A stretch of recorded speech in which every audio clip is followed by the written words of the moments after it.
What do you want to do in life, Shehrbano? Well, currently, I want to be a journalist. Do you ever want to join politics? Well, never say never, but certainly politics is a way, and I've seen that through my father. He used his position to bring a lot of good.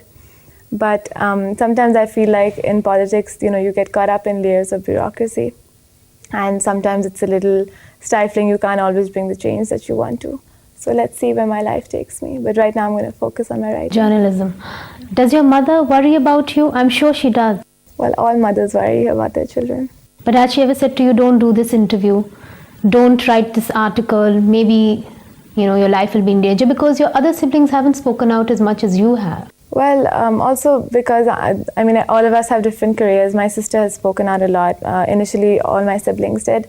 But my parents, even my father before this, they've always been supportive. They have given us the pros and the cons, but ultimately they let us make our own decisions. You said that there were so many threats to your family.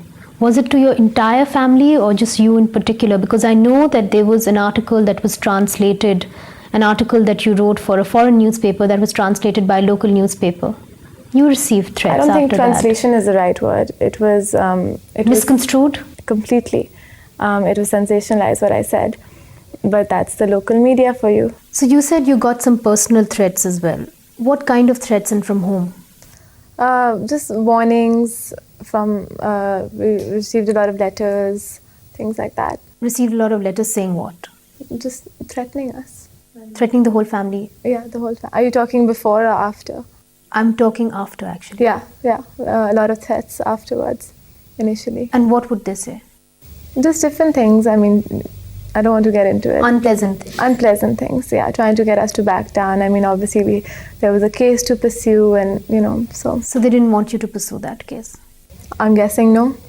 They want to get away scot-free. What about before your father was assassinated? He used to receive a lot of threats.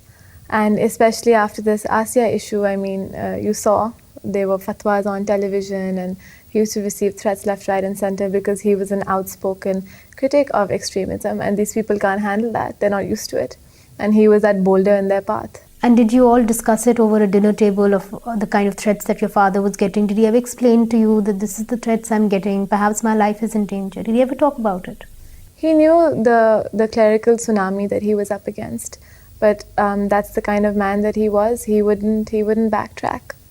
He knew perfectly well what these men are capable of, but he chose to stand up for that woman and for his principles regardless. Did you as a family ever tell him that, maybe perhaps you should be a little bit careful about your security, perhaps you should back down, perhaps not even talk about these issues? Well, we would never tell him to back down on an issue. That's not him and that's not us. But we definitely told him about his security and things, and he, to his credit, he did up his security considerably from when he was first made governor to now, but it was his own guard that shot him. So you wonder if anyone is ever really safe. I read somewhere that your family was being urged to keep quiet and to actually leave the country quietly and go away. Did you ever, as a family, ever think about that after your father was assassinated? No, we're Pakistani. We will build our lives in Pakistan. We will live to better the lives of Pakistanis always. We're not going anywhere. Have you ever thought about moving? You're a young woman living in Pakistan and you've had to face a lot of trauma with your father's death. Have you ever felt like you perhaps want to move away, not live here? Well, what doesn't kill you makes you stronger, right? I did go away. I was away for college. I studied abroad for 4 years.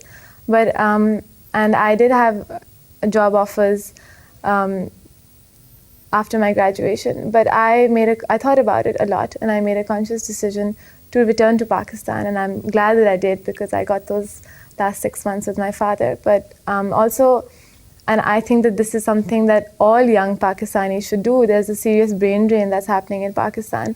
Everyone is getting up and making their lives elsewhere.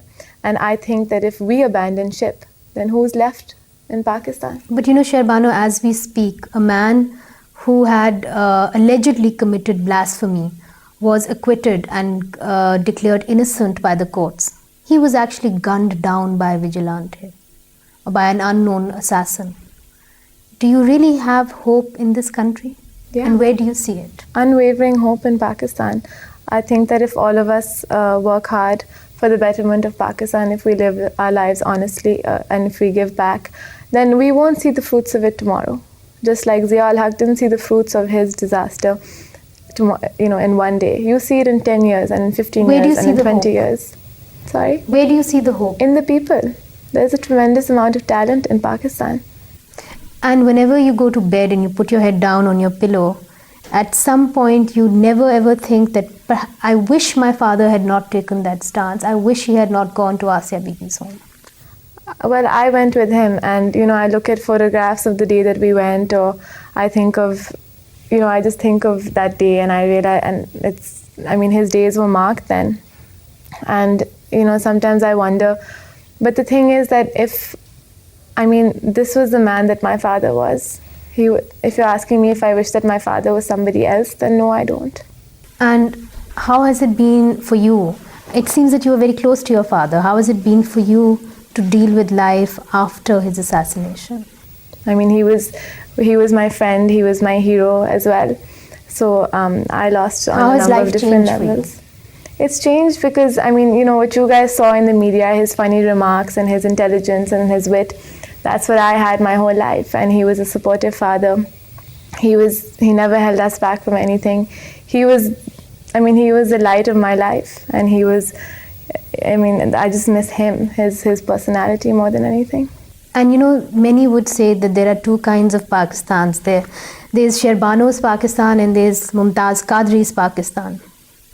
Do you feel that your Pakistan has the ability to counteract Mumtaz Qadri's Pakistan? Definitely, but I don't think that it's that black and white. I think that a lot of the problem lies in that debate where it comes into liberals versus extremists, and that's not always the case, because I feel like there's a huge population of moderates as well, and also it becomes into liberals versus together? extremism. But it's not always. Just because you believe something doesn't mean you're a liberal.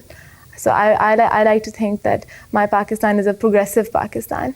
And definitely, I think that we can move forward, and we will move forward, but it requires a lot of patience, and it requires for every Pakistani to do their bit. Thank you so much, Shehrbano, for joining us, and your resolve is obviously admirable. We wish you the best of luck, and do take care of yourself. Thanks.